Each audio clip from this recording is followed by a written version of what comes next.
വാഹനം മുന്നോട്ട് അധികം പോകാൻ പറ്റാത്ത രീതിയിൽ അവിടെ വലിയ പ്രതിഷേധമുണ്ട്.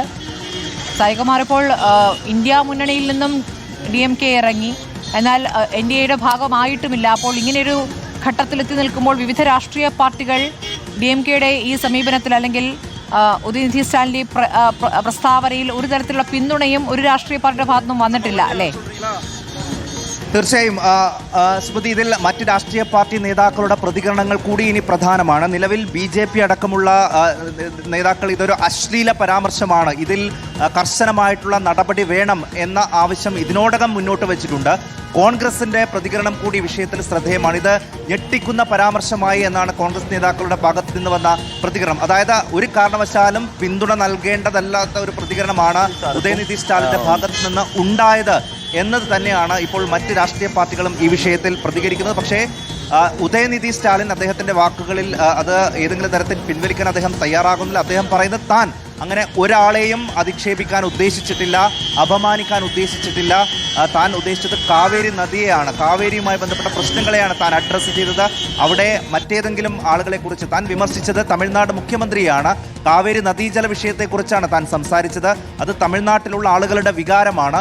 അവിടെ മുഖ്യമന്ത്രി കാര്യക്ഷമമായി ഇടപെടുന്നില്ല എന്നുള്ളത് ഇപ്പോൾ തമിഴ് ജനതയുടെ ഒരു പ്രതിഷേധത്തിന് ഇടയാക്കിയ ഒരു സംഭവമാണ്. അതിനെക്കുറിച്ചാണ് പ്രതിപക്ഷ നേതാവ് എന്ന നിലയിൽ താൻ സംസാരിച്ചത്. പക്ഷേ അതിലാണ് ഇപ്പോൾ ഒരു നടപടി വന്നിരിക്കുന്നത്. പക്ഷേ ഉദയനിധി സ്റ്റാലിൻ നടത്തിയിട്ടുള്ള പരാമർശം വലിയ, ഇന്നലെ അത് ഉണ്ടായത് മുതൽ തന്നെ വലിയ പ്രതിഷേധം ആ വിഷയത്തിൽ ഉണ്ടായിരുന്നു. കക്ഷി രാഷ്ട്രീയ ഭേദമന്യേ തന്നെ അതിൽ എതിർപ്പുണ്ടായി. ഒരു കാരണവശാലും DMKയുടെ ഒരു നേതാവ് എന്ന രീതിയിൽ, പ്രതിപക്ഷ നേതാവ് എന്നുള്ള രീതിയിൽ അദ്ദേഹത്തിൻ്റെ ഭാഗത്ത് നിന്ന് ഉണ്ടാകാൻ പാടില്ലാത്തൊരു പ്രയോഗം എന്ന രീതിയിൽ തന്നെയാണ് അതിനെ വ്യാഖ്യാനിക്കപ്പെട്ടത്, വിലയിരുത്തപ്പെട്ടത്. ആ രീതിയിലുള്ള പ്രതികരണങ്ങൾ വരികയും ചെയ്തു. പക്ഷേ DMK ഇതൊരു രാഷ്ട്രീയ വേട്ടയായി കാണും എന്ന് ഉറപ്പാണ്.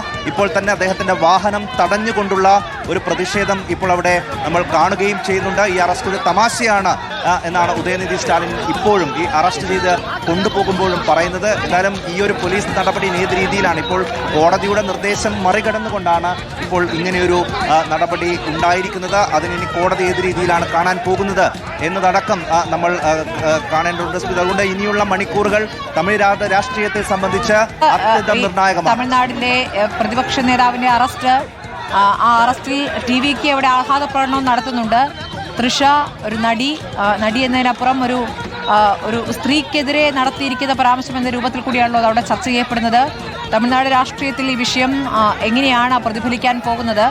ഈ പ്രതിപക്ഷ നേതാവിനെ അറസ്റ്റ് ചെയ്യുന്നതിലേക്ക് ഒരു കടുത്ത നടപടിയിലേക്ക് തന്നെ TVK നീങ്ങിയിരിക്കുന്നു. പരാതി സമർപ്പിക്കുന്നു, തൊട്ടു പിന്നാലെ കോടതിയിലേക്ക് മുൻകൂർ ജാമ്യാപേക്ഷയെ പോകുമ്പോഴും അതിന്മേൽ തീരുമാനം വരുന്നതിന് മുൻപ് തന്നെ അറസ്റ്റിലേക്ക് നീങ്ങുന്നത് കൃത്യമായ രാഷ്ട്രീയ ലക്ഷ്യവും ഉണ്ടല്ലോ അക്കാര്യത്തിൽ.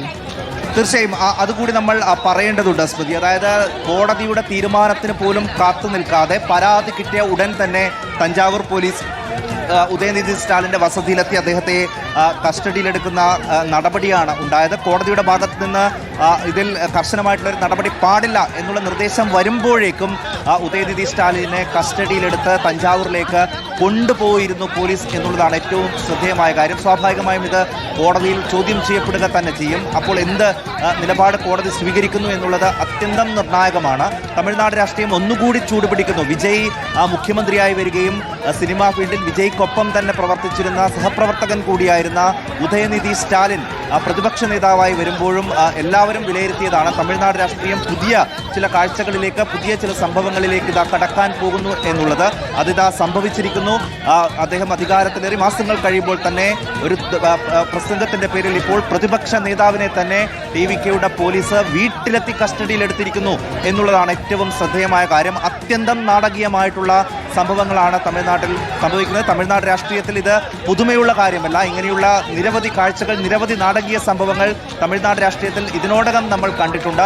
അതിൻ്റെ ഒരു തുടർച്ചയെന്നോണം ഇപ്പോഴിതാ ഉദയനിധി സ്റ്റാലിൻ പോലീസ് വാഹനത്തിൽ അദ്ദേഹത്തെ പോലീസ് കൊണ്ടുപോകുന്ന സ്ഥലത്ത് സംഘർഷാവസ്ഥയുണ്ട്.